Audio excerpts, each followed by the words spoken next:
Silakan Son. Son. Sebentar, baik. Ini kita langsung beralih ke nomor berapa ya, bentar. Didikatnya nanti ya. Saya udah 777. bilang kan, pasti kalau sama saya panjang ceritanya. Gak apa-apa Pak, seru Pak. Nanti kita akalin. Tadi ada yang kita Seru skip banget Pak ceritanya. Ada yang kita skip, ada yang udah direm saya Pak. Cuma nanti kita Ya. menyesuaikan aja sih Pak di produk akhir nanti. Nomor 7 Son. Iya.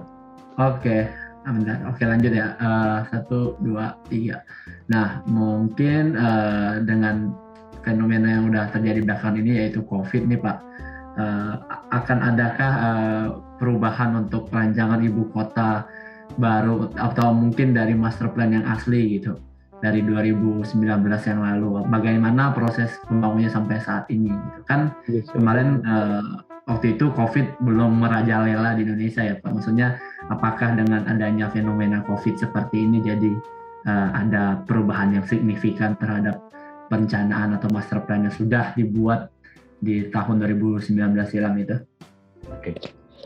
Ini pertanyaan yang bagus ya. Jadi kalau dari COVID sendiri, saya pikir dampaknya kita lihat dari dua level gitu. Yang satu adalah level konsep dan desain dan prinsip-prinsip perencanaan dan perancangan kita. Kasarnya kalau masak itu udah tahu sekarang kondisinya seperti ini, apakah resep kita masih sama atau tidak gitu kan ya, itu satu. Dan kedua adalah kalau udah COVID ini sebetulnya bukan masalah di perancangan atau perencanaan lagi, tetapi kepada implementasinya. Karena COVID ini mengganggu postur pembiayaan kita. Nah, saya bicara dari dua hal itu aja ya. Hal yang pertama, kalau dari desain atau resep merencanakan, sebetulnya tidak terlalu banyak berubah, karena konsep negara rimba nusa itu kalau kamu tilik lebih lanjut sampai ke dalam ya, kita itu istilahnya yang membedakan negara rimba nusa dengan kota-kota di Indonesia pada umumnya nanti ya. Satu, kita sudah turning all the attention to the people, itu satu. Jadi human first. Bahkan sepertinya sebelum human first, nature first. Jadi nature first itu pertama yang kami lakukan adalah satu, tidak menutup sungai. Jadi aliran-aliran sungai dari bukit ke arah Teluk Balikpapan itu kita pertahankan. Itu jadi istilah kami adalah green corridor utamanya, eco corridor utamanya itu tidak kita sentuh.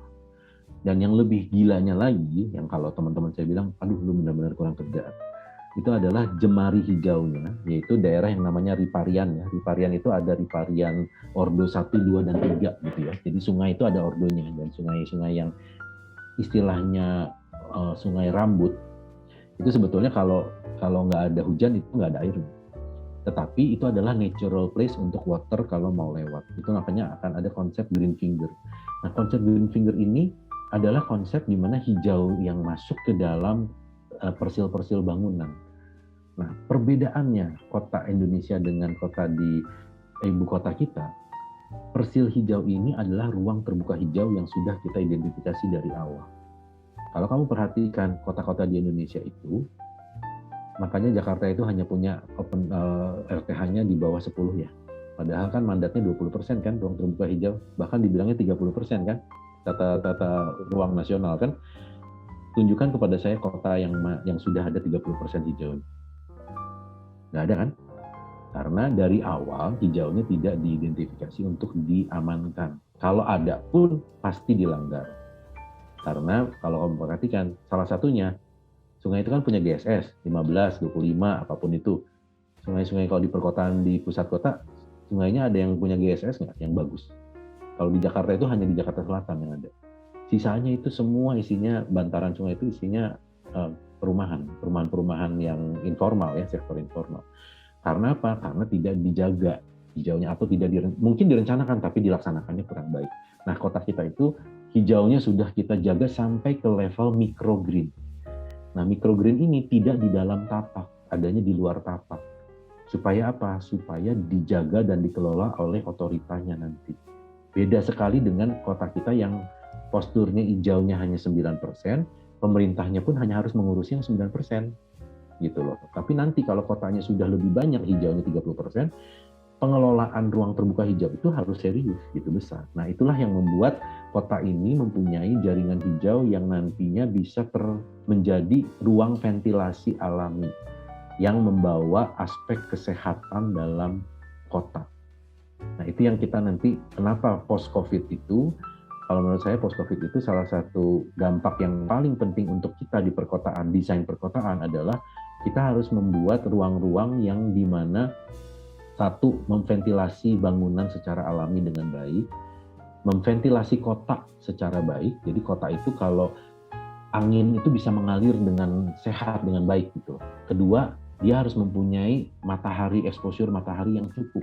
Jadi kalau semuanya isinya bangunan, mataharinya tidak bisa menembus kepada bangunan melalui ruang-ruang terbuka, yaitu menurut saya kota yang tidak pandemic ready gitu. Nah, yang ketiga, dia juga harus mempunyai keseimbangan antara hijau dengan kotanya, sehingga penyakit-penyakit yang sifatnya termudah menjangkiti dari satu kota ke kota yang lain karena adanya kedekatan atau kerapatan bangunan, itu pun bisa kita hindari. Nah, kebetulan konsep kami ini bisa dibilang sudah cukup baik lah untuk bisa menangani COVID. Nah, isu yang lain adalah bukan isu desain, yang nomor 2 yang saya sampaikan. Jadi COVID ini secara postur pembiayaan dan juga pendanaan dan juga pelaksanaan membuat kota kita ini dampaknya ada 2. Satu, kita terlambat dalam eksekusi. Karena dalam 2 tahun ini praktis kita tidak bisa melakukan apa-apa. Satu, semua dana kita itu terkonsentrasi untuk menangani COVID yang ratusan triliun loh, tuh dana COVID ya. Nah, dana yang tadinya harusnya buat ibu kota ya teralihkan mungkin sebagian, ya saya nggak tahu persis data detailnya gimana, tapi logikanya kalau rumah itu kan kita tuh kayak negara kita tuh Pak D itu kan Pak Jokowi itu kan seperti yang kepala rumah tangga gitu ya. Terus di dalamnya kita nih anak-anaknya gitu ya. Terus ibunya mungkin adalah kabinet lah gitu misalnya nih, atau mungkin DPR atau MPR. Kalau kena COVID artinya rumah kita lagi sakit kan, isinya anak-anak kita sakit gitu. Ada dari 100 anak mungkin 2-3-nya tuh sakit, bahkan ada yang meninggal gitu. Kalau seperti itu berani nggak pindah rumah? Kita kan lagi mau pindah rumah ya kan, bikin rumah di sebelah, ya mendingan kita obatin anak kita dulu kan sampai sembuh, terus ongkos untuk bikin rumahnya jadi mau terlambat kan. Iya betul. Jadi uangnya terpospon.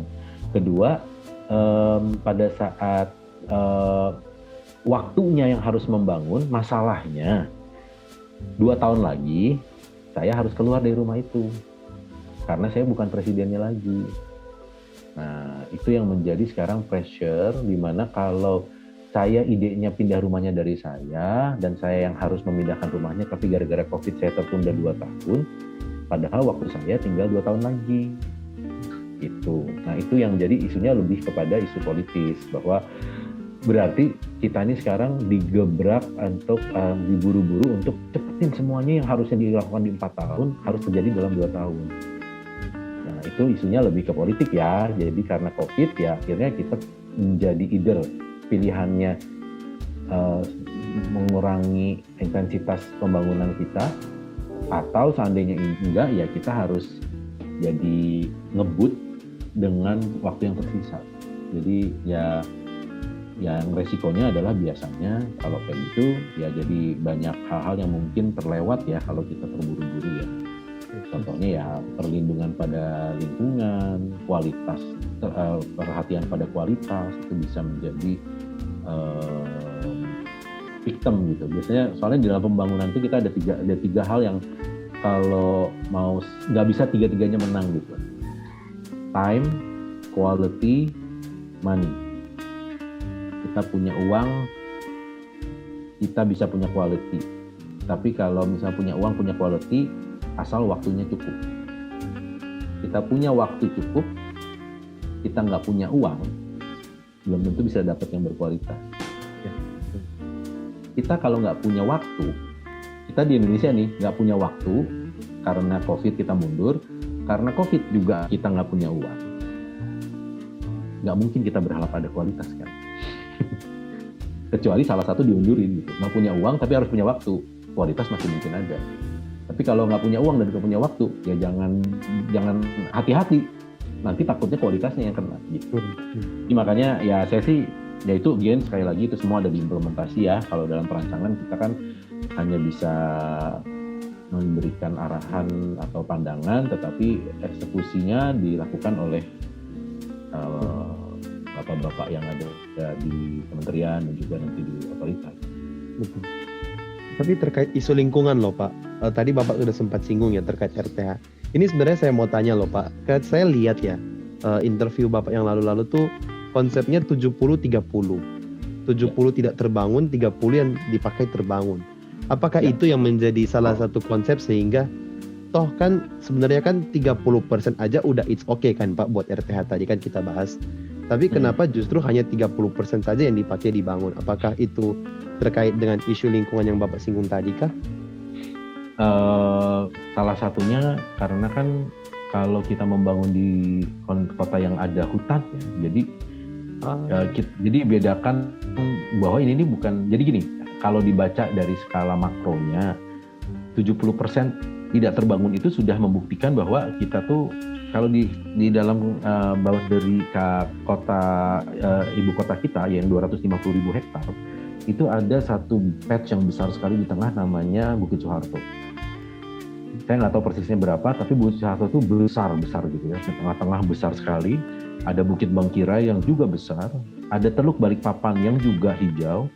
Itu semua nggak boleh dibangun. Jadi sebetulnya prinsip 70-30 itu sudah by default memang area yang boleh dibangun sudah di bawah 50% to begin with.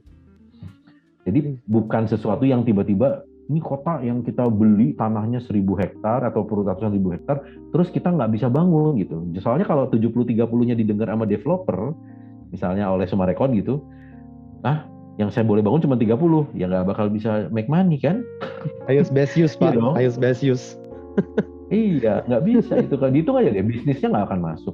Tapi pertanyaannya, memang pemerintah membeli semuanya 100%? Enggak kan? Orang yang kita lakukan adalah demarkasi boundary kok.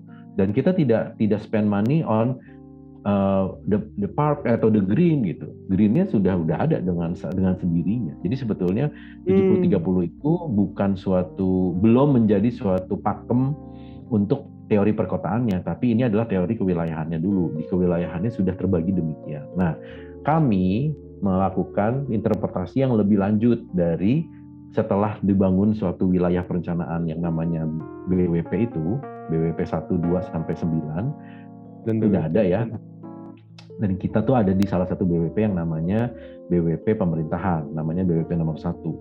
6.000 hektar, kita terapkan lagi 70-30-nya lagi. Kenapa? Karena memang secara default, di atas kita ada bukit, di bawah kita ada mangrove. Di antara kota-kotanya ada koridor-koridor hijau. Nah, itu saja sudah 50% lebih. Jadi, buat apa kita membangun, mengisi semua kotanya, kalau memang kita tidak butuhkan sebanyak itu? Karena penduduk yang kita harapkan bukan membuat Jakarta yang 11 juta kok. Kita membuat ibu kota ini penduduknya cuma 1, sekian juta, dan untuk BWP kami itu hanya sekitar 200 ribuan. Jadi pada saat 200 ribuan dibangun di atas 6.000, sudah lebih dari cukup. Tetapi kenapa kami membangunnya cuma di 30? Karena kalau kita bangunnya di 70, kotanya itu akan tersebar. Kotanya itu akan kemana-mana. Jadi kotanya itu nanti seperti, ya mohon maaf, mirip seperti kota suburban, yaitu seperti Gading Serpong atau BSD, yang semuanya harus akhirnya yang dibangun daerahnya luas, tetapi jangkauan infrastruktur dan jalannya juga harus meluas, melebar. Tetapi bangunannya cuma 2 lantai, 3 lantai. Nah, penduduk ibu kota kita ini nanti kita bangun dengan kekompakan. Jadi bangunannya itu kotanya tuh kompak. Rata-rata bangunannya itu 10 lantai. Kenapa? Supaya orangnya itu berkumpul di satu tempat dan tidak harus tersebar-sebar. Ini pelajaran yang kita dapat dari kota yang lebih medium density seperti Singapura atau Hong Kong yang lebih high density. Kenapa sih di Hong Kong public transport itu begitu baiknya? Kalian udah pernah ke Hong Kong atau Singapura? Belum. Atau udah pernah dengar? Belum ya? Hong Kong itu ridership public transportnya 80%. Artinya dari 10 orang, 8 orangnya naik angkot. Ya, di Singapura itu 63%. Jadi dari 10 orang, 6 orangnya naik angkot. Kamu ambil statistik kamu di kelas kamu. dari 10 orang yang naik angkot berapa? Kalau kalian anak daerah sih biasanya mungkin naik angkot. Tapi kalau kalian anak Jakarta atau kalian anaknya Serpong, saya bisa garanti di bawah 2 orang. Sekitar 2 orang lah yang naik angkot. Apalagi kalau di society yang akhirnya sudah bekerja kayak saya ya. Akhirnya, kenapa? Karena kita tidak punya pilihan. Mau punya angkot setiap hari nongkrong di depan klaster kita pun belum tentu kita pakai. Karena apa? Setiap angkot yang bisa jalannya kalau kotanya ribuan hektar dan tersebar jauh, mobil untuk bisa masuk ke klaster kamu tuh harus berapa kali dia lewat sepanjang 10-20 menit. Berarti dia hanya akan bisa kalau memutar kotanya setelah 1 jam gitu. Masa kamu mau nungguin angkot 1 jam sekali? Kan nggak mungkin. Padahal angkot di Hong Kong itu setiap 15 menit, 20 menit sudah ada. Waiting time-nya tuh generally sekitar 15-20 menit. Kota yang mau dibangun secara public transport itu harus kompak, harus medium density, dan harus dekat supaya infrastrukturnya murah, infrastrukturnya itu dekat dan juga efisien. Makanya kota yang kita mau sampaikan adalah kota medium density, polycentric, transit base, bukan suburban yang 1 atau 2 lantai saja. Nah, itu Pak, fundamentals itu adalah prinsip gitu. Jadi dari awal kita sudah membuat kota yang memang lebih compact gitu. Nah, untuk itu kita besarkan, kita nggak perlu tanah yang lebih besar, kita hanya butuh 30%. Itulah jawabannya kenapa 70-30. Dan satu lagi sih memang kabar buruknya, kota kita yang begitu bergelombangnya, mencari tanah rata aja susah setengah mati. Jadi memang kita nggak bisa membangun lebih dari 30% juga, kecuali kita mulai istilahnya membabat bukit atau menimbun lembah. Yang artinya buat apa kita bangun di daerah yang kita lawan alamnya tuh jangan kita lawan lah. Kalau buat saya sih, kalau ada sesuatu yang alam sudah berikan, jangan kita paksakan gitu loh. Kalau memang bukit ada di situ ya kita hidup ya nggak perlu dibangun. Organik mungkin ya Pak. Ya kita cari tempat yang memang manusia memang boleh di situ ya di situlah, jangan dipaksakan gitu. Jadi kesannya memboroskan ya. Tetapi kan sekarang sebetulnya sekali lagi kita nih proyek pemerintah bukan proyek swasta gitu. Di mana pemerintah sudah memiliki lahannya, memang harus mengkompensasikan sebagian, tetapi sebagian besar itu adalah tanah hak pengelolaan hutan HPH. Jadi sebetulnya dikembalikan saja hak pengelolaannya kepada pemerintah. Tanahnya itu tanah pemerintah sebetulnya. Memang nggak semuanya ya, ada juga sebagian tanah-tanah yang sudah dimiliki oleh masyarakat. Tapi mayoritas kenapa kita pindah ke lokasi ini yang sudah ditetapkan oleh teman-teman dari APR BPN dan juga dari Bappenas, karena kepemilikan lahan pemerintahnya itu cukup tinggi. Makanya bahkan yang tertinggi di antara lokasi-lokasi lain seperti di Kalteng dan juga sempat ada kan di Kalsel ya waktu itu di diskusinya di antara 3 provinsi itu. Nah ini kita punya hak HPH yang cukup baik. Jadi bisa dibilang bisa diandalkan di mana kita biaya pembebasan lahannya rendah lah gitu. Oke, baik Pak. Nah, lalu dari pembangunan ibu kota baru ini tuh apakah dampak bagi sekitarnya Pak? Nah, secara fisik maupun fisik, apakah ini bakal berdampak bagi hutan di Kalimantan akan semakin berkurang atau bagaimana Pak? Oke, nah ini makanya di sini kita sudah saya sampaikan sebelumnya ya. Jadi dari tanah yang 70% yang tidak dibangun, ingat ya 70% tidak dibangun ya. Jadi tanah yang ada di seluruh ibu kota itu terbagi sebagian besar adalah sebagian hutan produksi. Jadi hutan hijaunya itu adalah hijau monoculture dan sifatnya setiap 1 atau 2 tahun dipotong. Jadi sebetulnya nilai ekologisnya bisa dibilang sangat berbeda dengan hutan Bukit Bangkirai atau Bukit Soeharto. Walaupun di Bukit Soeharto pun hari ini baseline-nya, kita bicara baseline-nya, sudah banyak yang terambah. Jadi sebetulnya menurut saya pembangunan kota ini masih belum bisa ditentukan apakah dia akan mengurangi atau justru mungkin sama atau lebih baik dibanding sebelumnya. Karena satu secara baseline-nya sendiri, pendapat saya ya pribadi melihatnya kayaknya hijau hutan primernya itu nggak sebanyak 70%.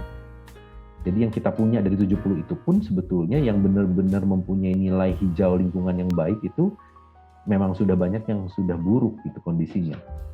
Dengan adanya pertambangan, dengan adanya perambahan dan sebagainya. Nah, cita-cita dari ibu kota kita itu adalah kan 70%-nya itu kembali menjadi hutan. Jadi harusnya usaha kita membangun kota ini diimbangi dengan usaha mereboisasi dan merevitalisasi hutan.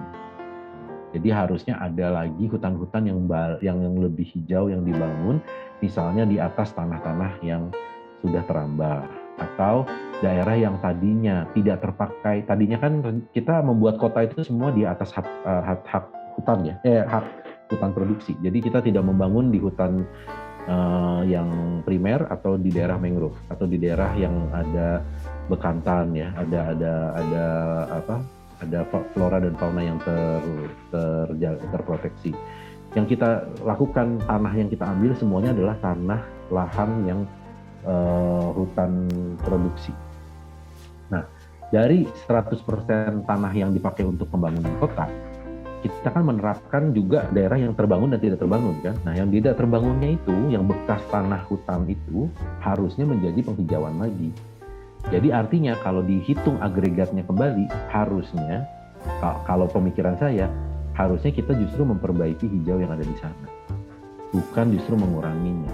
Seandainya kita mengambil untuk wilayah kota pun, selama itu adalah wilayah hutan produksi, sebetulnya tidak memberikan dampak yang terlalu parah. Karena apa? Hutan produksi itu pun tidak memberikan kontribusi carbon sequestration yang baik gitu, atau nilai ekologik yang lebih baik. Nah, apalagi kalau kita merevitalisasi bagian dari pembangunan perkotaannya adalah daerah penghijauan di kota tersebut. Dia harusnya jadi merubah tadinya hutan kertas menjadi hutan alami gitu kan. Nah, itu baru dampak dari lingkungannya. Nah, tapi sebetulnya yang perlu diperhatikan adalah bukan dampak dari sisi perencanaan totalnya, tetapi dampak pada saat pelaksanaannya. Karena pada saat pelaksanaannya kalau dibuat ceroboh, yang kena lingkungannya. Terutama kalau kita misalnya mengupas lahan, terburu-buru, terus karena waktunya jadi mepet, terus diminta membangunnya ratusan ribu rumah dalam waktu sangat singkat, akhirnya kita istilahnya menggebrak satu bukit atau satu daerah secara massal, dikupas, kemudian hujan datang, terjadilah erosi, terjadilah sedimentasi, dan air sedimentasi itu semua nanti larinya ke Teluk Balikpapan, dan fauna-faunanya terpengaruh karena ada kerusakan lingkungan misalnya. Nah, itu harus diperhatikan dan itu mungkin terjadi. Dan itu tapi bukan, sekali lagi, bukan isu desain, itu isu implementasi sebetulnya. Jadi desainnya benar, tetapi implementasinya yang ceroboh gitu ya. Nah, kedua, itu baru yang istilah dari lingkungan. Yang berikutnya adalah sosial, budaya. Nah, ini dampak di mana kalau kita memasukkan populasi baru nih, kan populasinya sekitar nanti totalnya ada sekitar 1, sekian juta. Penduduk Pasir Penajam hari ini tuh nggak lebih dari 20% dari angka itu. Mungkin sekitar 40.000 kalau nggak salah ya penduduk Pasir Penajam itu. Nah, sehari-hari penghidupan mereka adalah pegawai perkebunan. Jadi mereka itu dipindahkan mereka itu transmigran dari Jawa sebetulnya. Yang di tahun 80-an dipindahkan oleh program Pak Soeharto, kemudian ada wave kedua yaitu di tahun 90-an, dan mereka diberikan petak-petak tanah untuk menjadi pekerja-pekerja hutan di sana. Nah, pada saat ada pembangunan kota dengan kondisi yang nanti struktur ekonomi dan juga pekerjaannya berbeda, yaitu kalau nanti udah jadi adalah pegawai pemerintah gitu kan ya, atau kota pemerintahan, atau di dalam proses 10 tahun ke depan ini adalah kontraktor gitu, isinya tuh lebih banyak construction kan happening gitu. Berarti sebetulnya harus ada training atau pemberdayaan masyarakat atau pengalihan skill gitu ya, yang tadinya memotong hutan gitu atau menjadi buruh hutan harus menjadi buruh konstruksi gitu ya, atau mungkin sektor jasa yang lain. Sebetulnya dari sisi ekonomi sebetulnya bisa menguntungkan, namanya juga daerah yang tadinya tidak ada uang yang masuk, sekarang masuk 40 sekian T. Harusnya uang itu trickle down dong ke masyarakatnya. Tapi kan bagaimana caranya supaya masyarakat setempat mempunyai matching skill yang bisa memanfaatkan trickle down effect ini. Itu yang masih dalam perencanaan ya oleh teman-teman dari Bappenas, yang nanti harus dialihkan kepada teman-teman di badan otoritas. Kalau di PU, terus terang, PU kebetulan saya terlibat di PU tidak terlalu mengambil, tidak ada di dalam tupoksinya, tugas pokok dan fungsinya tuh pemberdayaan masyarakat sosial itu bukan di PU. Karena PU itu kementerian yang membangun dan mengeksekusi.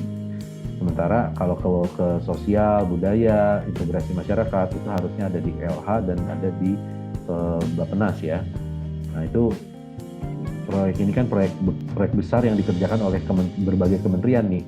Nah itu saya nggak terlalu paham apa yang terjadi juga di sebelahnya. Tapi logikanya harusnya di situ kan ya, di sekolah kita kan belajar di sekolah perencanaan kan ya ini ada juga gitu dampak sosial, harus ada matching skills, harus ada projection permodelan perekonomian daerah, bagaimana mereka bisa mendapatkan manfaat. Apakah itu yang jelas misalnya ya, hotel pasti banyak, restoran pasti banyak, tukang fotokopi kalau memang masih ada yang fotokopi zaman sekarang, kalau zaman saya mungkin wartel gitu ya, itu pasti rame gitu karena buru-buru. Waktu zaman saya masih menelepon pakai telepon manual. Kalau sekarang mungkin ya toko HP makin banyak gitu kan. Warung Tegal pasti makin banyak gitu ya. Nah itu kan sebetulnya ada suatu trickle down ekonomi. Atau juga kamu mau jadi pengusaha menjual material, pengusaha untuk menjadi desainer furniture gitu, atau menjadi supplier alat-alat tulis, itu pasti akan menjadi ekonomi generation yang baru ya, yang akan terbentuk pada saat adanya ibu kota baru. Tapi ini kajian-kajian sudah dikerjakan lah Pak oleh mungkin lembaga-lembaga terkait ya Pak, dari kementerian, Bappenas mungkin sudah ada. Saya dengar sudah ada dari Bappenas, tetapi detailnya itu saya nggak dapet ya, maksudnya nggak beredar secara umum. Betul. Yang pasti kita berharap ibu kota dibangun di Kalimantan. Kita harap juga, saya kan asli Sulawesi itu Pak, asli Manado, jadi bisa lebih luas lah efeknya gitu ya Pak, bukan hanya untuk Kalimantan juga, tapi untuk luas ya, betul. Oke, lanjut ke Hansen. 10.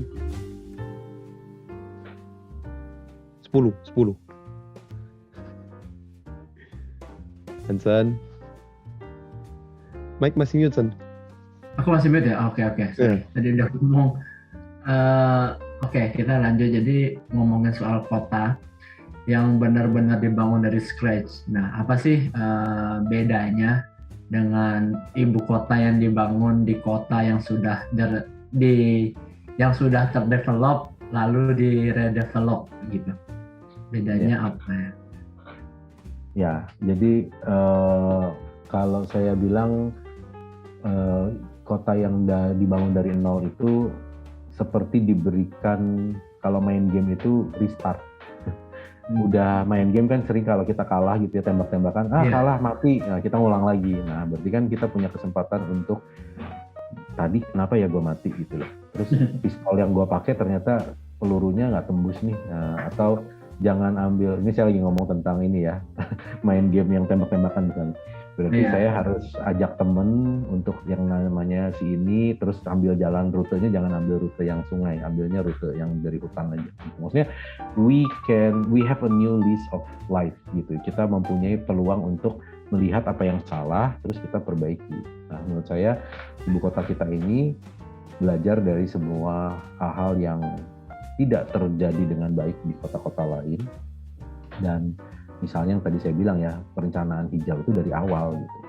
Dan kenapa sih perencanaan hijau di Indonesia itu tidak berjalan dengan baik? Karena kita itu pada saat perpindahan tangan dari satu pimpinan ke pimpinan atau periode ke periode yang lain, ada isu yang sifatnya seperti ini. Kalau kamu perhatikan, kenapa bantaran sungai itu akhirnya diserbu oleh sektor informal? Karena satu, biasanya ada sesuatu keterdesakan. Contoh Bandung itu kebetulan saya cukup tahu yang Bandung ya, Balubur dan daerah sungai di daerah Cimbelit gitu ya. Itu karena pada saat dulu masyarakat yang paling banyak di situ adalah masyarakat yang sifatnya rumah mendadak, kita rumah dadakan karena adanya gerakan DITI. Jadi orang-orang dari Sumedang, dari daerah Tasikmalaya itu disuruh pindah ke kota Bandung karena apa? Desanya itu, atau kota-kota pinggirannya itu menjadi battlefield-nya TNI dengan gerakan DITI saat itu. Jadi ada sekitar 15.000 orang yang pindah ke kota Bandung dan camping di pinggir sungai.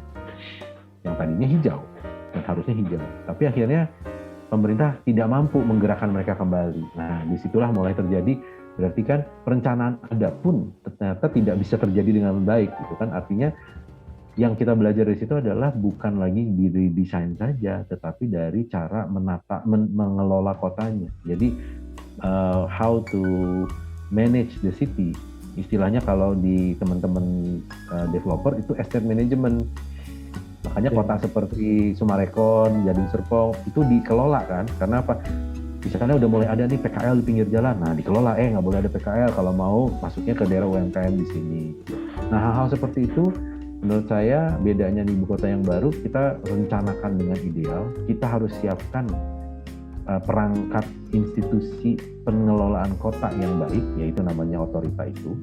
Kemudian juga kita melakukan satu lagi adalah peluangnya adalah bagaimana membentuk paradigma kota yang lebih baik, gitu. Yang dimana kalau dulu kota-kota redevelop itu kan kota yang sudah mempunyai warisan masalah dari dulu ya. Jadi macet gitu. Waduh, mobilnya dari dulu udah mulai dari zaman motor 2 tak, terus mobil murah, mobil dari Jepang, dari mana, dari Korea udah masuk, terus harganya murah. Semua hal-hal yang sifatnya tidak bisa kita hindari itu sudah terjadi gitu. Kebanjiran sudah ada, terus tanah sudah mulai ada penurunan. Semua itu sekarang belum ada di kota yang baru. Artinya kita punya peluang untuk menjaga jangan sampai misalnya air tanah di kota-kota lama di Indonesia karena belum ada PAM-nya, belum ada infrastruktur sarana prasarana dasar, orang-orang kan harus minum. Artinya mau nggak mau dia ambil dari tanah. Pada saat diambil dari tanah, tapi semua orang mengambil bersamaan, tanahnya ambles, gitu kan, land subsidence. Nah, kalau sekarang berarti ibu kota baru, ya jangan bikin kota yang belum ada sarana prasarananya. Nomor 1 kita bangun sarana prasarana duluan. Gitu. Jadi hindari itu yang namanya semua failure yang terjadi di kota-kota kita yang sebelumnya, termasuk pola transportasi ya. Jadi nomor 1 kalau dulu itu angkot itu karena pengelolaannya bukan dari pusat, yaitu angkot itu adalah istilahnya sistem koperasi atau sistem yang dibangun oleh masyarakat ya dulu itu ya. Jadi dari daerah sini ke daerah sini, makanya ada rutenya si orang-orang ini yang dari kampung ini ke kampung sana gitu. Nah, itu dilakukan bukan oleh pemerintah, biasanya waktu itu dilakukan oleh organisasi-organisasi namanya Organda gitu ya. Jadi mereka punya yang namanya private kayak kita ya, private transportation company yang disewakan gitu. Nah, akhirnya dan bahkan sistemnya adalah sistem harian, supir harian. Jadi hari ini dia harus dapat target berapa. Makanya suka terjadi waktu zaman angkot zaman dulu, mungkin kalian tidak merasakan ya, itu perebutan angkot. Dan kadang-kadang kota itu baru masuk pada saat angkotnya sudah mulai berantakan, baru nih kamu rute nomor segini ya, kamu rute nomor segitu ya, yang rute ini nggak boleh masuk ke rute yang sana gitu. Dan kadang-kadang makanya suka berantem tuh angkot satu dengan angkot yang lain karena pemiliknya beda-beda. Nah, seperti itu jangan dilakukan di ibu kota yang baru. Artinya apa? Kita buatkan, ya mau nggak mau pemerintah harus keluar dana dulu di depan atau membuat suatu sistem yang baik di depan untuk public transport itu harus ada dulu. Kalau ada public transport, mobil pun harusnya bisa berkurang. Dan harus ada intervensi dari pemerintah untuk bilang bahwa kalau mau beli mobil di ibu kota, harganya harus lebih mahal. Karena apa? Kalau harganya bisa di bawah 100 juta bisa beli bisa beli mobil, di bawah 1 juta udah bisa nge-DP motor, ya semua orang naik motor sama mobil lagi.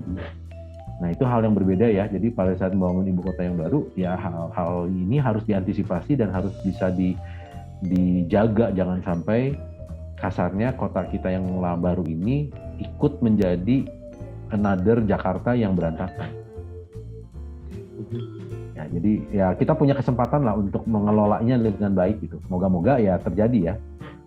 Makanya kita butuh banyak ahli-ahli atau juga case study, best practice untuk bisa membentuk sistem kota yang baik ya.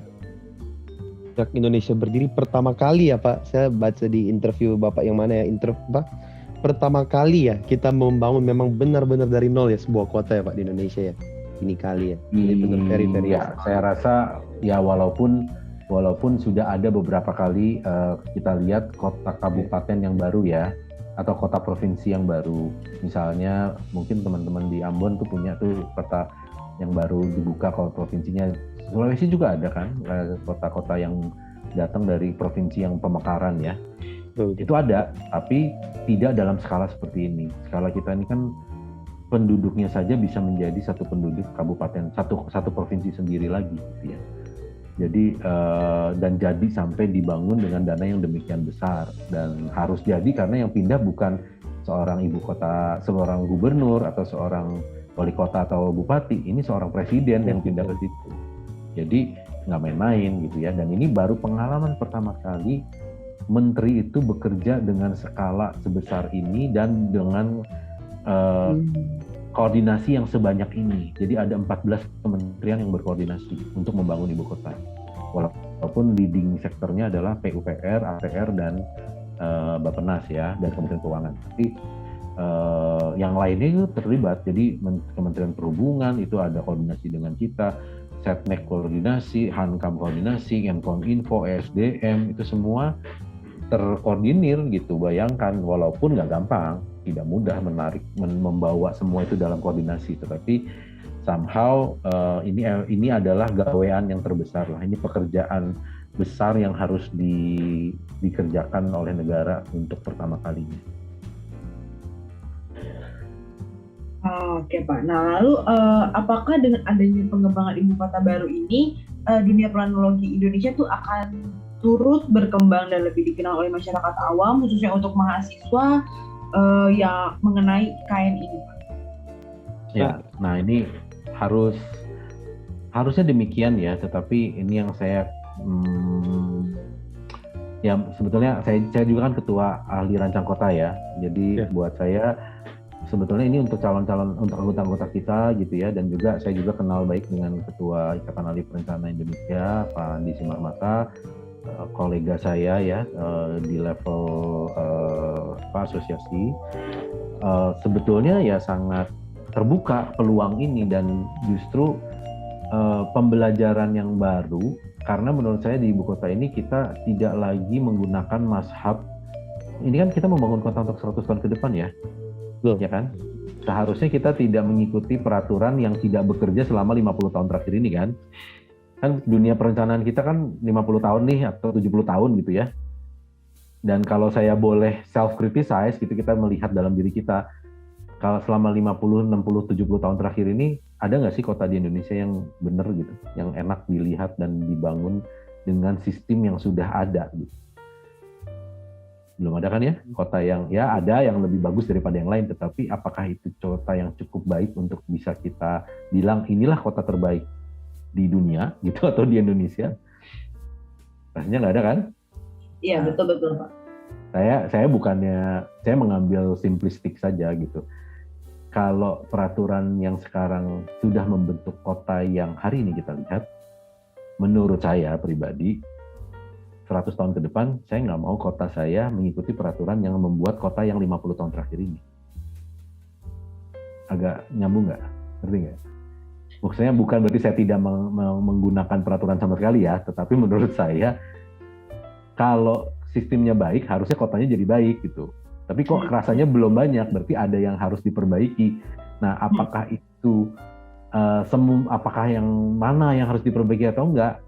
Karena kotanya di Indonesia itu 555 kota kabupaten Indonesia itu hampir semuanya tidak ada kota yang tidak mempunyai sejarah dan masalah di masa lalunya. Makanya setiap peraturan yang kita buat itu biasanya peraturan reaktif atau peraturan firefighting namanya. Jadi peraturan untuk menanggapi, bereaksi kepada isu yang ini ada peraturan yang harus hijau dan harus ada di Jakarta harus ada tapak air 5%. Kenapa? Karena udah ada banjirnya dulu. Gitu. Tidak boleh ada basement karena sudah ada land subsidence gitu. Harus ada biopori ribuan karena sudah ada land subsidence, karena sudah ada masalah. Jadi peraturan kita seperti peraturan yang bukan antisipatif, tetapi bereaksi kepada isu gitu. Padahal kalau kita mau rumuskan prinsip-prinsip perkotaan yang baik dan benar, menurut saya harusnya kota ideal itu berasal dari suatu mazhab yang sifatnya kita mengantisipasi isu gitu. Jadi perencanaan itu sudah bisa merencanakan, mungkin saya contohkan Singapura ya, yang pada saat dia tahu kalau sudah penduduknya sudah lebih dari 4 juta, dia bikin master plan yang memang mengikuti rencana itu gitu. Dan master plan itu sudah dibangun 20 tahun sebelum mereka mencapai 4 juta. Bayangkan, jadi di tahun 1990-an, semua rencana tata ruang Singapura itu sudah direncanakan sampai level deviasinya cuma 10 meter. Jadi setiap langkah kamu ngelihat 10 meter ke depan, Singapura itu sudah merencanakan dan setiap jengkalnya. Karena kotanya cuma sekecil itu gitu ya. Tapi sudah disiapkan, dan ternyata master plan mereka bukan master plan tahun ini, tahun depan, tahun depan. Master plan 20 tahun. Dan mereka sudah tahu di umur tahun segini penduduk saya akan seperti ini, dan ternyata terjadi. Dan kita lihat pada saat hari ini mereka membuat yang master plan tahun 2020 kemarin itu untuk 2050 ke depan, dan sudah ada blueprintnya. Mereka sudah memikirkan master plan di mana nanti kami akan hidup underground. Sudah ada rencana hidup underground, jadi sudah ada, mereka membuat ground cavern gitu, jadi akan membuat gua di dalam bawah tanah dan manusia itu akan tinggal di bawah tanah. Walaupun belum menjadi suatu keputusan, tetapi sudah menjadi satu studi. Artinya apa?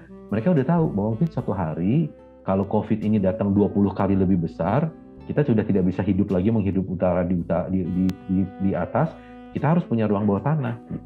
Dan penduduk kami akan sekitar mungkin 8 juta, atau 10 juta. Kotanya udah nggak cukup untuk 10 juta itu. Artinya kita harus punya ruang atas dan bawah. Gitu.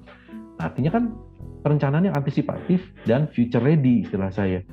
Nah, kalau buat saya, ibu kota ini adalah contoh untuk kita harusnya melakukan terobosan, bukan mengikuti peraturan yang ada. Jadi harus ada terobosan, masyarakat masa depan Indonesia tuh seperti apa sih? Sehingga aturan main kita pun membuat sesuatu yang nanti ke depannya seperti itu. Bukan kita mengikuti apa yang sudah ada di belakang. Misalnya peraturan apapun yang ada di Indonesia ini kan peraturan untuk hari ini. Bukan peraturan untuk besok atau lusa untuk tahun depan. Makanya saya pikir dan belum ada kota seperti ibu kota kita. Artinya peraturan yang ada di Indonesia ini mungkin yang kesannya adalah peraturan untuk seluruh kota-kota ya. Bahkan kan ada peraturan di level gubernur, ada peraturan di level kota dan wali kota, perwal dan per bupati ya. Itu kan khusus untuk peraturan yang ada di tempat masing-masing. Ibu kota ini akan harus punya peraturan sendiri. Dan itu ranah untuk para planolog, untuk para perancang kota, untuk mengkontribusikan, oke yuk kita rumuskan nih, aturan mainnya kota kita yang baru ini harusnya seperti apa. Dan bahkan menurut saya, caranya pun harusnya, kalau saya melihatnya, bukan lagi dengan menggunakan dokumen-dokumen statik atau konvensional seperti RDTR dan RTBL dan sebagainya ya. Kalau saya melihatnya, ini sih pribadi saya, kalau kita dokumen kendalinya setiap 5 tahun baru dirubah, itu kalau ada pandemi 2 kali lebih heboh, rencana kita bubar jalan loh itu. Ya kan? Kita buat rencana yang suatu hari ternyata nggak bisa. Sama seperti semua perencanaan kita bikin MRT nggak ada. Akhirnya kita buat peninjauan kembali RDTR yang karena belum ada MRT-nya. Itu seperti melakukan peraturan itu perubahan karena kita nggak mikirin waktu itu Pak. Jadi makanya kita harus perbaiki. Mohon maaf. Jadi sekarang harus masuk supaya apa? MRT-nya udah jadi, baru kereta api cepat sudah jadi, baru dimasukkan peraturannya setelah kereta api cepatnya jadi gitu kan. Itu menurut saya apa ya, PR lah untuk kita semua, bahwa kok bukannya antisipasi tapi kita malahan memperbaiki kesalahan-kesalahan atau keputusan-keputusan yang sebetulnya ya disayangkan juga keputusannya kadang-kadang tidak mengikuti perencanaannya juga gitu ya. Jadi saya pokoknya pengen bikin LRT, jadi deh pokoknya habis itu saya nggak tahu gimana caranya, tapi yang penting kalau nggak ada di peraturannya, ya kamu buatlah peraturan yang bisa mengadakan itu, gitu kan? Jadi menurut saya harusnya kita tuh masa planning kita itu bukan planning by do or don'ts gitu, bukan by apa yang boleh dan tidak boleh lagi. Harus naik kelas menjadi perencanaan yang sifatnya performance based. Jadi yang mau kita capai itu bukan masalah yang ini boleh dan itu tidak boleh, tapi yang kalau misalnya ruang terbuka hijau harus 30% gitu. Tapi ternyata nggak bisa kan, mau diobok-obok gimana pun Jakarta nggak bisa punya 30%. Ya mungkin yang harus dilihat adalah apa sih yang mau kita capai dari 30% itu. Oh kita mau lingkungan yang lebih sehat. Oke, kita coba cari jalan bagaimana membuat peraturan yang membuat lingkungannya lebih sehat. Apakah harus melewati 30% hijau atau tidak? Belum tentu kan, bisa jadi yang lain. Nah, siapa yang bisa punya kemampuan untuk menghitung dan bisa measure kinerja performance base dari kota itu kan harus ada suatu sistem yang bisa diadopsi dan bisa dipertanggungjawabkan. Dan menurut saya negara-negara maju zaman sekarang ini sudah menuju ke sana, bahwa mereka sudah melakukan digital twin city kotanya. Dengan digital twin city-nya kotanya, mereka sudah mulai melakukan parametric based calculation berbasis GIS, di mana setiap data-data tersebut bisa dihitung. Jadi misalnya bukan lagi kualitatif, tetapi kuantitatif gitu. Jadi yang dihitung bukan jumlah penduduk, tetapi seberapa penduduk yang happy gitu, seberapa penduduk yang sejahtera, seberapa penduduk yang sehat gitu, bukan jumlahnya saja gitu. Nah, bagaimana planning kita tuh bergerak ke planning yang lebih performance based, dynamic. Kalau misalnya ada yang misalnya nih, pada saat Gojek masuk kan nggak ada yang, semua kota kita nggak siap kan? Pernah gitu perencanaan kita, oh nanti ada Gojek, terus pola tata guna lahan kita dan pola transportasi kita berubah loh. Ya, yang tadinya ada cloud kitchen, yang tadinya belum ada cloud kitchen, sekarang jadi ada cloud kitchen. Semua orang di rumah jadi tukang masak, terus bisa menjual makanannya ke daerah-daerah sekitarnya. Terus kita udah nggak lagi bergerak dari satu tempat ke tempat lain untuk makan di restoran doang. Kalau memang mau makan singkat, kita tinggal Gojek. Tapi daerah ojol itu di mana-mana banyak sekali. Belum siap. Perencanaan kita ada nggak yang membilang di dokumen tahun 2005 gitu, bahwa akan ada ojol di tahun 2010, sehingga kami akan melakukan antisipasi seperti ini. Nggak bisa kan? Karena dan kita melakukan perubahannya berapa? 5 tahun sesudahnya. Ojolnya udah kemana? Udah jauh sekali, udah bikin pangkalan, udah bikin apa segala macam. Kita baru bikin peraturannya. Nah, menurut saya harusnya peraturannya bisa dibuat sangat agile gitu. Urbanisme yang agile, artinya apa? Pengelola kota itu bukan punya dokumen mati, dokumen yang hanya bisa hidup 5 tahun sekali, tapi dokumen yang bulan depan saya robah, bulan depan saya atur. Nggak usah pakai perwal, nggak usah pakai segala macam. Lihat aja dashboard kota kita. Oh, daerah kamu nih sekarang sudah mulai banyak anggota ojol yang banyak, udah sangat tinggi. Oke, kita buatkan daerah yang di daerah itu akan ada mungkin cloud kitchen yang tersentral ya. Jadi tata guna lahan yang perumahan, kita buatkan zona-zona yang di daerah tersebut bisa menjadi zona untuk dapur bersama. Langsung lakukan perubahan di tempat, langsung ojolnya dikasih tempat parkir, daerah dana untuk pembangunan infrastruktur setempat kita siapkan di situ. Udah selesai, udah daerah itu mungkin 5 tahun ke depan akan seperti itu. Tapi nanti setiap tahun kita lihat, oh ada perubahan. Oh ya udah, perubahan daerah ini ternyata tidak baik, misalnya karena ada dampak yang lebih ini ya.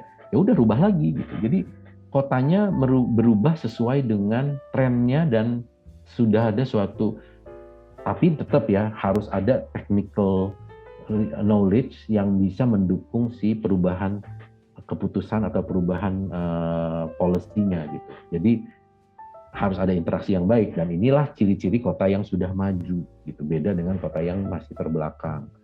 Nah, itu yang masih menurut saya nih ya, dunia perencanaan kota di kita ini, kalau saya sih kan, kamu sekarang merasakan ya ada disrupsi kan? Disrupsi di mana-mana kan? Disrupsinya travel agent yang sekarang dulu harus kalau mau beli tiket harus ngeprint di tempat travel agentnya. Terus kalau mau pesawat itu nggak bisa satu arah, hanya bisa beli paket dan harus beli di travel agent. Kalau zaman dulu gitu, Saya mau beli perangko aja masih harus pergi ke kantor pos gitu. Bayar bill aja masih harus pergi ke kantor pos gitu.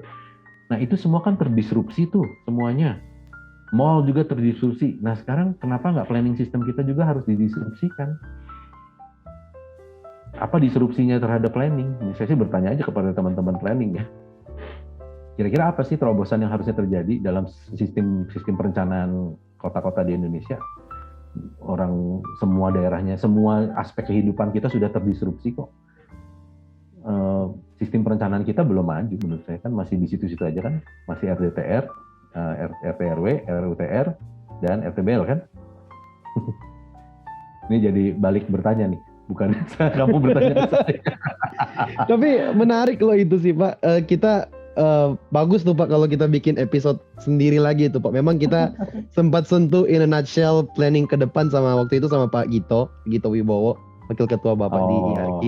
Iya, Cuman masih in a nutshell gitu loh Pak. Lebih intriguing kalau kita bikin sendiri lagi gitu. Iya. Nah, kebetulan ibu kota kita kan bisa menjadi prototipe untuk perubahan tersebut. Karena yang sulit dari Indonesia itu adalah nggak bisa kita ngawang-ngawang terus bilang ini bisa akan terjadi, terus kotanya mana contohnya? Nggak ada kota yang bisa mengikuti itu langsung kita leaping forward, peraturannya harus dirubah untuk bisa melakukan sistem itu, enggak kan? Makanya di kesempatan ibu kota yang baru ini pertanyaannya nyambung dengan pertanyaan sebelumnya, golden moment chances ini nih termasuk juga golden moment untuk menerapkan sistem mazhab perencanaan yang baru. Sehingga kalau itu ternyata 5 tahun ke depan berhasil, kita bisa mulai adopsikan sebagai menjadi best practice untuk kota-kota lain. Jadi ide kita adalah bagaimana ibu kota itu bisa menjadi istilahnya kiblat yang baru lah untuk kota-kota di Indonesia untuk bisa menjadi contoh kota yang berubah gitu, tertransformasi. Istilah saya kota yang baru dan tertransformasi, karena yang tinggal pun harusnya menjadi orang-orang yang tertransformasi, bukan orang yang datang dari Jakarta dan berharap kota itu sama dengan Jakarta. Orang-orang yang pindah ke ibu kota itu harusnya akan berpikir bahwa ini memang beda, saya harus lebih banyak jalan, saya harus lebih sehat, saya akan mungkin membuat urban farming di rumah saya mungkin akan menggunakan alternatif energi, saya akan work from home dan saya akan lebih berkolaborasi, ngantor pun dekat rumah aja, nggak usah jauh-jauh dari rumah.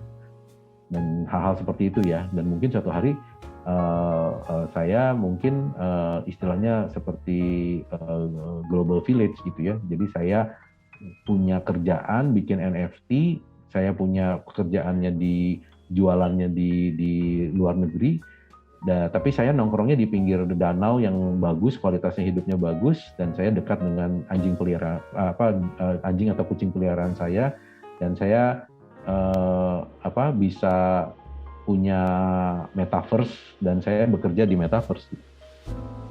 Saya harusnya sudah seperti itu ibu kota kita, bukan lagi yang hari ini gue nungguin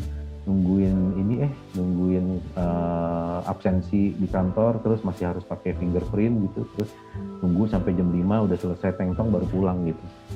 Itu sih masa lalu banget harusnya. Iya. Keren sih Pak kalau emang benar-benar bisa sampai. Iya betul. Ya kan harapannya gitu ya, maksudnya kalau membangun 100 tahun ke depan, amin pasti bisa 100 tahun ke depan, masa kita bikinnya kayak istilah saya ya, bikin kelurahan Cibenying gaya di Bandung gitu yang standar, atau membuat kampung Grogol Utara gitu kan, masa sih kayak gitu lagi gitu loh. Kita udah tinggal di abad gini gitu loh, harusnya kan beda gitu kan kotanya. Nah, thank you loh Pak. Tapi yang terakhir nih Pak, ini kita tutup di sini. Iya. Kalau mau dipanjengin saya masih mau juga sih Pak. Cuman kita tutup sini ya Pak. Apa-apa lah, nanti pada nggak liburan kan. 14 Maret 2022 Pak. Waktu itu di Bapak sama tim ya, sama Pak Presiden dan 34 gubernur dan perwakilan mungkin kumpul di titik nol ya, penyatuan tanah dan air di Kendi Nusantara, dan juga petinggi-petinggi negara juga camping ya di lokasi IKN. Ya, maknanya buat Bapak secara personal, dari perspektif Bapak tuh apa tuh maknanya tuh Pak 14 Maret 2022 itu Pak? buat saya itu adalah ada dua ya perasaan ya dari sisi makna secara pekerjaan itu artinya apa, presiden sudah finally, karena dalam 2 tahun itu kan selama kita menunggu dari tahun 2020 sampai 2022 itu kan kita galau ya dengan adanya si COVID ini, bahwa aduh ini ibu kota kayaknya belum tentu jadi gitu, kita terhambat, dan ternyata presiden kita tetap melaksanakan ini. Jadi sebetulnya ini adalah suatu istilahnya titik nol yang benar sesungguhnya. Jadi kita mulai nih, proyek ini mulai bekerja gitu ya. Jadi sebetulnya ada rasa happy gitu, ada rasa wah akhirnya benar juga ya, ini bukan hanya di kertas saja gitu ya. Tapi justru ada juga ya, ini dilemanya, paradoksnya gitu adalah deg-degan juga gitu, karena aduh kita tuh seperti istilahnya nih kalau kalian lagi drag race gitu ya, naik mobil gitu ya, semua orang udah jalan duluan gitu, terus kita tuh mandek di titik start, ngegas banyak gitu, tapi ternyata nggak bisa maju-maju. Pada saat kita mau maju, ini masih keburu nggak ya sampai ke ujung gitu loh. Saya hanya mengkhawatirkan bagaimana kalau kita merasa ketertinggalan 2 tahun ini dan berharap kita bisa ngebut untuk mengejar ketertinggalan 4 tahun gitu. Biasanya kalau naik mobil seperti itu, nanti mesinnya kepanasan kan, atau ban kamu pecah kan, apapun lah. Saya khawatir saja ada hal-hal yang di luar perencanaan, yang lebih banyak di pelaksanaan, yang akhirnya memberikan dampak yang tidak baik, dan hal-hal yang menurut saya tidak rasional gitu yang akhirnya terjadi, yang tidak sesuai dengan kalau kita kan di bidang profesional dan di bidang akademis, kita kan berbasis pada perhitungan dan scientific base ya, research and also data base gitu. Tapi kalau di politik atau di keputusan di pemerintahan itu, basis keilmuan itu bukan satu-satunya gitu, dan itu biasanya akhirnya menjadi suatu bumerang takutnya gitu ya kepada kita. Jadi itu yang saya khawatirkan sih. Jadi ya 14 Maret itu nano-nano lah, kalau kalian masih tahu generasi, nggak tahu kalian tahu nano-nano nggak? Nggak tahu ya? Tahu ya. Permen itu kan Pak? Ya, permen. Rasanya seneng, manis, pedes, tapi kecut-kecut juga gitu ya. Ada rasa pahit juga gitu. Jadi ya gitu deh. Ya karena kalau buat saya itu kan konsep itu, saya bangga ya konsep itu bisa diterapkan. Saya bangga itu menjadi suatu informasi yang bisa dipegang oleh banyak orang dan bisa menjadi cita-cita bersama. Kamu tadi mendengar juga kan cita-citanya menarik seperti itu. Tetapi kan implementasi dengan perencanaan itu dua hal yang berbeda. Jadi ada rasa emosi juga, emotional attachment juga pada seakan-akan ini adalah bayi yang sudah terbentuk gitu ya. Terus tapi pada saat nanti dibesarkannya ternyata salah tumbuh gitu, yang harusnya punya kepala, kaki, dan tangan, tiba-tiba kepalanya 1, tangannya 5 gitu. Atau kepalanya 2, terus tapi nggak punya kaki gitu loh. Saya takutnya gitu aja. Jadi kadang-kadang ya, walaupun saya tidak bisa kontrol ya, saya tidak bisa memaksakan, tidak bisa juga, Pak harus gini, manusia yang benar tuh harusnya gini. Ya toh, ini produk bersama ya, produknya bukan hanya, kalau sih saya presidennya, saya maunya kayak gini, enggak kan, saya bukan presidennya. Jadi pada saat ada pengambil keputusan lain yang mengambil arahan-arahan yang tidak seperti saya harapkan, ya kadang-kadang ada sesuatu bagian dari saya yang juga harus saya relakan gitu ya, walaupun tidak sepaham dengan saya gitu. Jadi ya harus ada ya, pemaknaan khusus lah buat saya seperti itu. Karena target 2024 17 Agustus Pak Jokowi mau yang terakhir ya itu Pak, upacara 17 beliau yang terakhir mau di sana ya katanya, saya dengar ya Pak, betul ya? Betul. Ya, dan meminta ada pemindahan ASN yang cukup besar. Yang angkanya itu ya menurut saya sangat tinggi ya.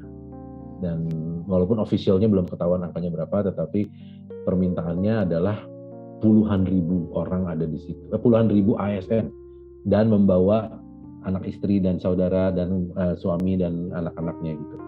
Dan semuanya. Ya itu ratusan ribu orang kan ya nantinya harus ada di situ. Sementara hari ini isinya hanya hutan, belum ada apa-apa di situ. Iya, Pak. Kita doakan terus sih Pak. Kita sebagai mahasiswa berdoa terus ya. Nanti ke depan mungkin kita juga akan terlibat karena ya harusnya sudah ada SPWK kita di belakang nama kita Pak tahun itu. Kita bersyukur juga hari. Saya yakin kan tanah kita ribuan hektar ya. Masa sih nggak ada pekerjaan yang nanti harus dilakukan untuk teman-teman semua gitu. Walaupun sekarang kesannya masih sangat tertutup ya, terus terang karena ya itulah pekerjaan, cara bekerjanya di pemerintah itu berbeda sekali dengan swasta. Jadi saya juga terkejut gitu, oh kayak gitu ya caranya. Jadi nggak bisa dibuka untuk menjadi produk bersama, dikerjakan rame-rame, itu nggak bisa.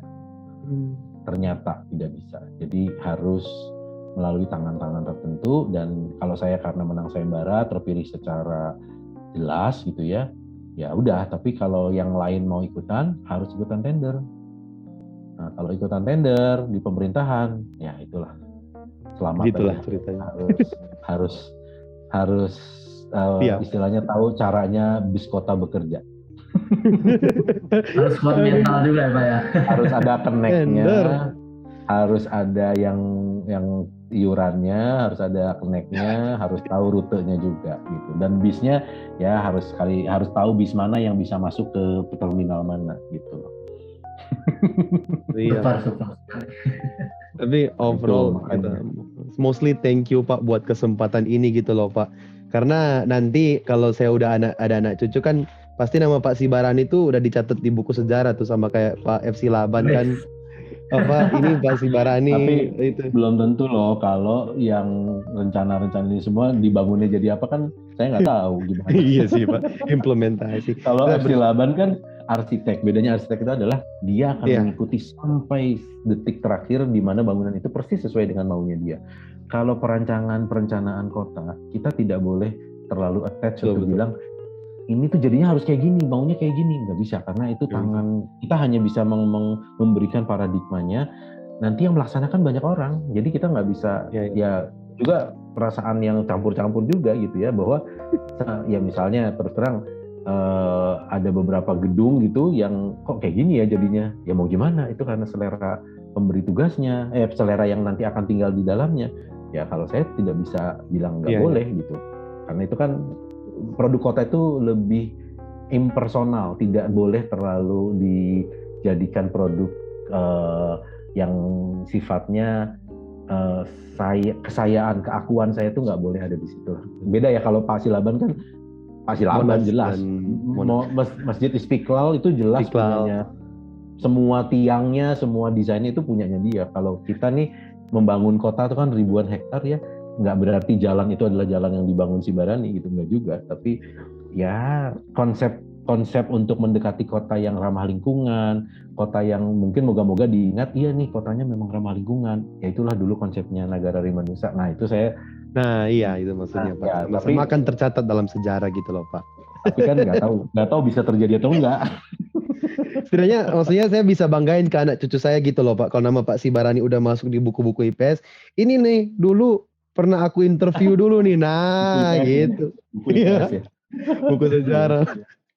Tapi thank you banget Pak, waktu Bapak yang precious bisa berbagi ilmu ke kita. Saya suka berbagi sama teman-teman mahasiswa.